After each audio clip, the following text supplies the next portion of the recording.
Shivaji Raje's grandfather from mother's side was Lakhuji Raje Jadhavrao. His capital was Sindhkhed Raja in Vidarbha area, and he was a chieftain with 12,000 soldiers. He was also from a very important dynasty of Maharashtra, Yadav dynasty. What is the history of this Yadav family? South Bharat had four powerful Hindu dynasties. Madurai in Tamil Nadu. This is Madurai. Then Hoysala, that is Halebidu in Karnataka. Then this Warangal in Andhra Pradesh and Devgiri from Maharashtra. This Devgiri was the capital of Yadav dynasty. These four dynasties were ruling in their respective areas, and the citizens were happy because there was stability, security, and prosperity. Whenever they would have any war amongst them, it was fought by Hindu rules of war by military only. Common people, farmers, women, children were never disturbed by war. Some areas, some cities, forts were won by someone and exchanged. Ransom amount was given, but crops and trees were never destroyed. Temples were untouched. Women were protected by both sides. Devgiri was ruled by Yadav dynasty. They were known as best patrons of Hindu culture. Maharashtra was at the top of happiness, cultural growth, and wealth. Raja Ramdev Rai was the king, and his son Shankar Dev Rai was chief of army. Once, Shankar Dev was on a military excursion on coastal Konkan area of Maharashtra, and at the same time, invader Alauddin Khilji attacked Devgiri. Shankardev came to know about this and returned immediately. Intense war was fought and Shankardev was having upper hand in the battle. A rumor was spread by enemy that another huge army of 1 lakh soldiers is soon reaching the battlefield. Actually, it was a only small reserve force of 500 soldiers. The Hindu army got confused, misunderstood that a big army is approaching, started fleeing, and was defeated. The sequence of wars, agreements, and wars continued for almost 12 years. Raja Ramdev Rai was captured, his daughter Jethabai was abducted, and as per Islamic tradition, thrown into the harem of Khilji. Shankar Dev was killed. His brother-in-law Harpal Dev, he was also killed. And finally, the kingdom of Yadavs was taken over by Khilji. Yadavs lost Devgiri. They spread all over Maharashtra and set their prowess in small pockets of Maharashtra. One of such was Sindhkhed Raja of Lakhuji Raje Jadhavrao. Jizabai was daughter of this dynasty and she was the mother of the hero of our story, Chhatrapati Shivaji Maharaj. Shahaji Raje developed his Pune and Supe Jahagiri for the convenience of citizens and tried to create his own Hindu state. But this did not go well with Nizam Shah, and a chieftain named Raya Rao was sent to crush the Pune city. He destroyed the fortification walls of Pune, crushed most of the houses, burnt the agricultural lands, and spoilt everything. He plowed the agricultural land with plow pulled by donkeys. This meant that Pune was no more the capital of Shahaji Raje. He gave a message that if anyone tries to defy the Nizam Shahi and tries to create his own Hindu state, he will be crushed in the same way. Now Shahaji Raje decided to move to Bijapur and work for Adil Shah. Adil Shah was a similar barbaric Islamic ruler, but he had no other option and he could not sit idle at home. Gradually, Shahaji Raje's ability was proven and his position was enhanced in Adil Shahi state. The city of Bengaluru was given to him and he made his own capital there. He would make many military expeditions in Karnataka area and expand his power while working for Adil Shah. His success also created enemies for him in the Adil Shahi nobility. Meanwhile, Mother Jizabai, that is Jizamata, was pregnant and as a safe place, she was staying on Shivneri Fort. Shivneri was an important fort of Maharashtra near Junnar. Here, this is Maharashtra and this is Junnar. So, near Junnar, we have Fort Shivneri. Fort Shivneri was used for protecting the trade route of Naneghat. Jizamata was a devout lady. She would always visit the Shivai temple on Shivneri fort and pray for the well-being of her baby and also for the well-being of all Hindus. She was very upset to see that Hindu chieftains were happily serving Islamic rulers. Many times they would fight with each other. Many of them were killed in battles among different rulers. They were not having right and courage to stop damage to their own temples.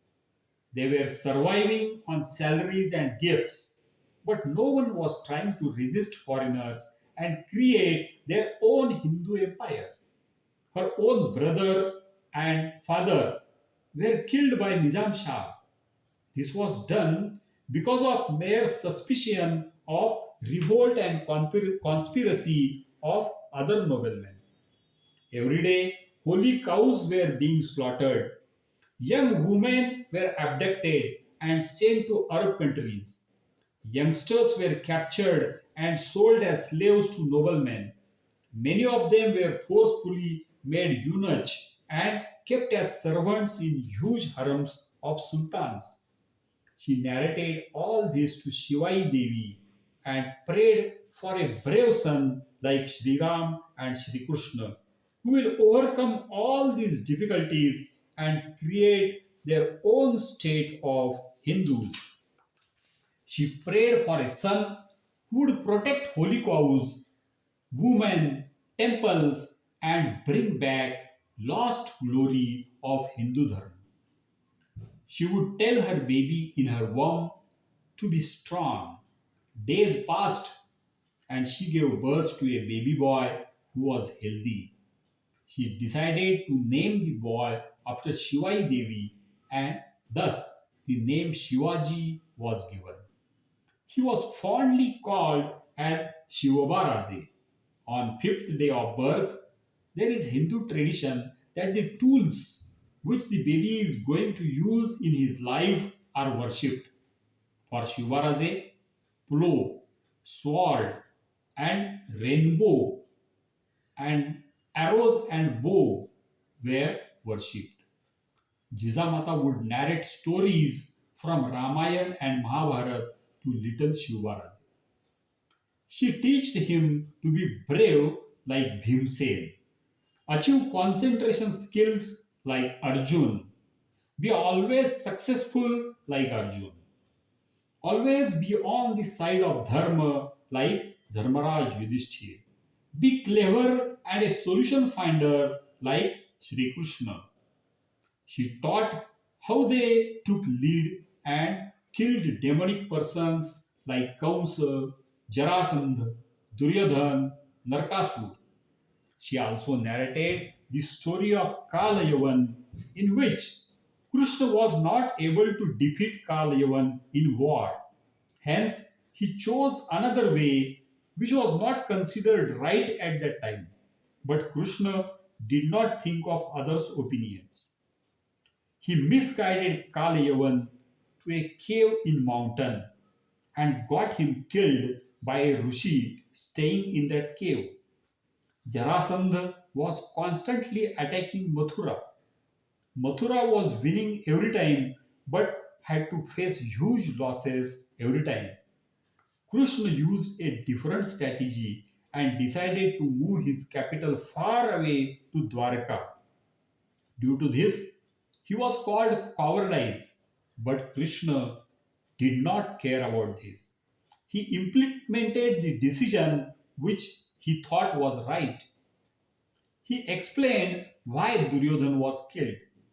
Duryodhan was killed along with all his brothers as a revenge of insult of Draupadi.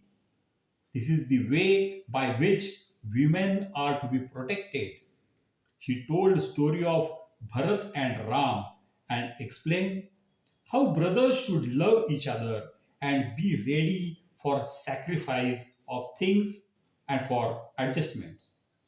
She explained how Ravan abducted Sita and his wealthy empire, having huge army, was defeated by Ram. Finally, Ravan was killed as punishment for abducting a woman. If king like Ravan is killed for abducting one woman, what should be done to Sultan who abducts so many Hindu women? She would ask Shivaraji.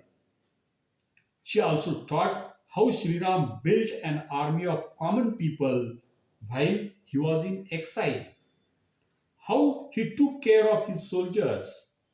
All these stories made an everlasting impact on Shivaji Raje's mind. He always remained under influence of ideals like Sri Ram and Krishna. He was never impressed by wealth and prowess of Muslim rulers. As Shivaraje was growing, he started going out for playing. He was expert in making friendship and had many friends. They would ask for swords, bows, arrows, horses, and elephants. Jizamata made horses and elephants of clay for him. She arranged wooden swords, spears, bows, and arrows for Shivaraje and his friends. They would roam around, find a mound. Shivaraje would call the mound his fort.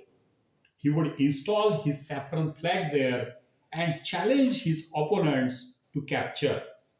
Then the battle would start, which was always won by Shivaraje's group. They would enthusiastically shout their war cry, Har Har Mahadev, Jai Bhavani. Sometimes Shivaraje would be in the challenging group. He would make the attack and capture the fort. Many times he was wounded, but Jizamata never stopped him from playing this game. Instead, she would encourage. She knew that he would be living in his empire surrounded by dreaded enemies. He would have to fight many such battles in his life, and he must prepare himself for the same. When he was 6 years old, they decided to move to Pune and rehabilitate their province, which was destroyed by Nizam Shah. They became successful. What happened next? Let us learn about this in our next video. But before that, if you have liked this video, then please share it, like it, and subscribe it. Thank you very much. Chhatrapati Shivaji Maharaj ki Jai.